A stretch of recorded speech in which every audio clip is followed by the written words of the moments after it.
Good morning. This is the video for class 5th SST, the temperate grasslands, the prairies.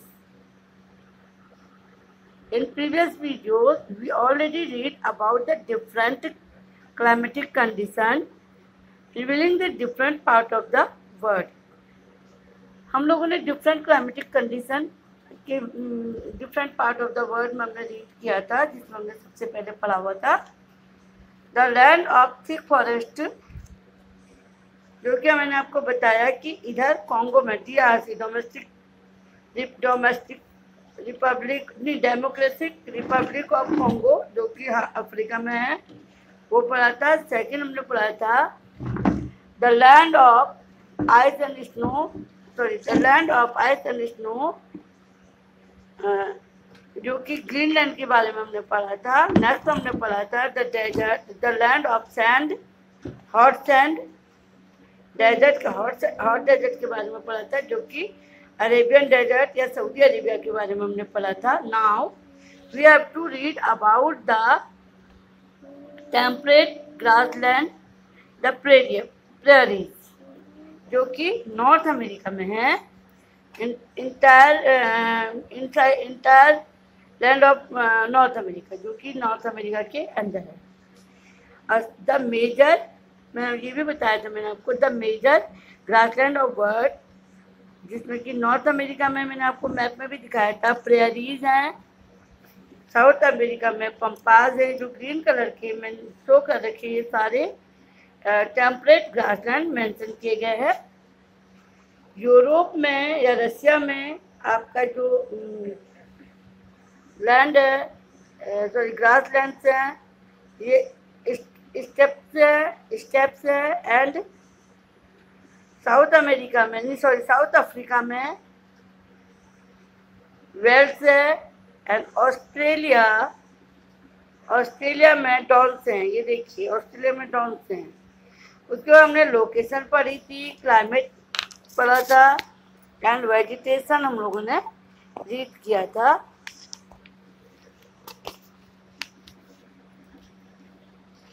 Today we have to read about the living of the people, यहाँ के लोगों के living style के बारे में हम लोग पढ़ेंगे। People from many countries of Europe migrate to this region. They cleared the grass to cultivate the land. They developed a big farm stretching to thousands of hectares. People from many countries of Europe. Europe की बहुत सी countries से लोगों ने migrate किया to this region means prairie, ये this area में Europe से, यहाँ से ये यूरोप वाला पार्ट है, यहाँ से बहुत से लोगों ने यहाँ माइग्रेट किया। मीन्स यूरोप से नॉर्थ अमेरिका लोगों ने माइग्रेट किया।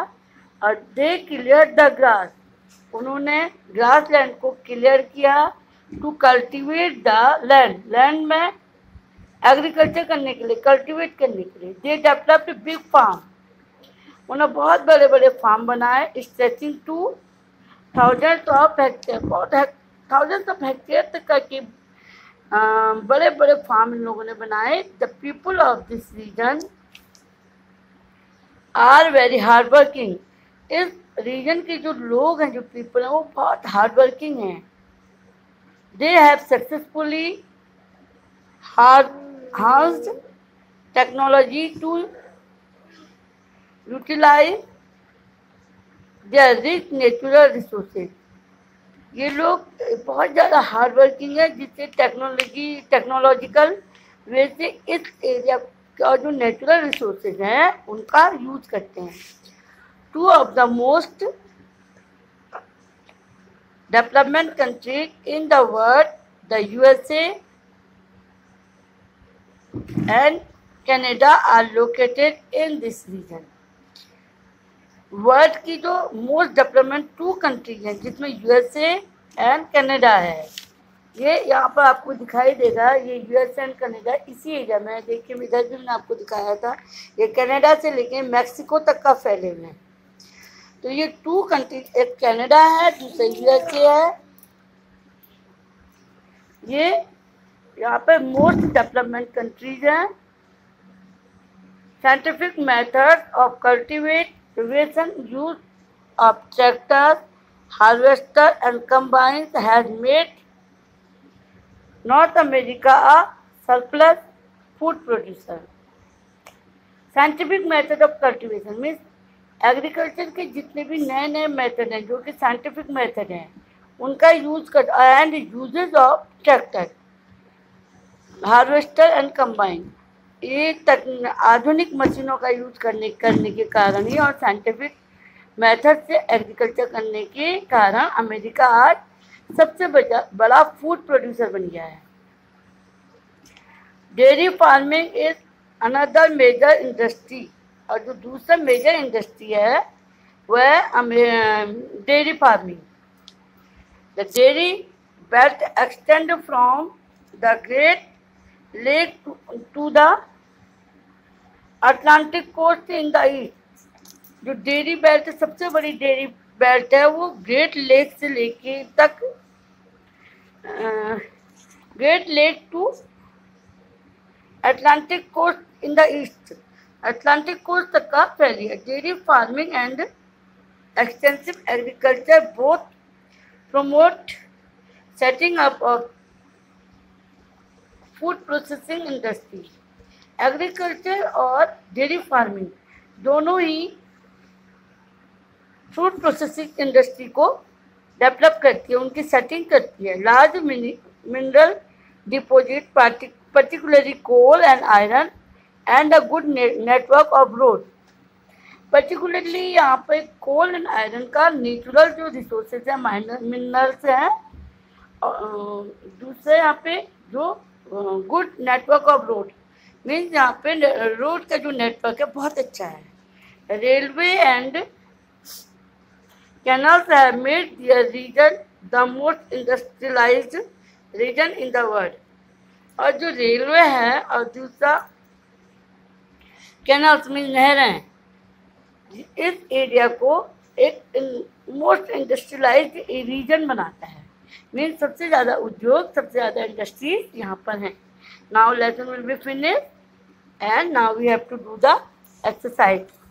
फर्स्ट एक्सरसाइज है multiple choice questions means MCQs। First one is choose the correct option from the following means आपको एक क्वेश्चन दिए गए होते हैं जिसमें आपके 4 ऑप्शन है, उसमें से जो राइट ऑप्शन है उसे चूज करना है।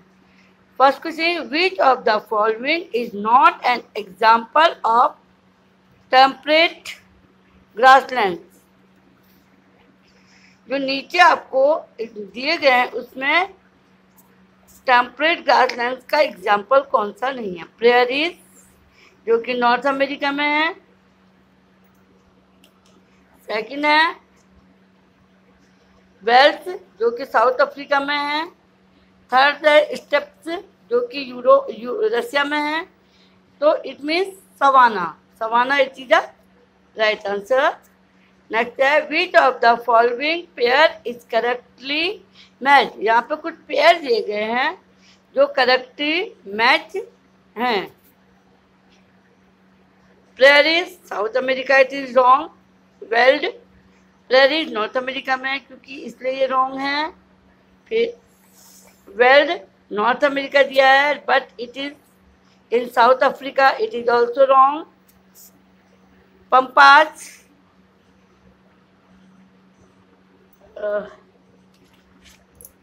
पंपाज यूरोप में लिखा हुआ है, पंपाज इन यूरोप लिखा है but pampas in South America, so it is also wrong. Down in Australia, so it is right matching. Answer is B1 is right। Third, it blows in the prairies grassland. Lou mistral, khamsin and chinook. तो यहाँ पे जो wind blow करती है it is called chinook. Fourth, the prairies grassland is also known as the, इसको दूसरे नाम से कैसे जानते हैं? Corn basket, mango basket, wheat basket और शुगर बास्केट। इसको मैंने आपको लेसन में भी बताया था, इसको हम व्हीट बास्केट के नाम से जानते हैं। तो answer is C1 is correct. Fifth, it is the most significant animals of prairies region. Cow, bison, monkey, none of these. तो मेन सिग्निफिकेंट एनिमल जो है बिसॉन है।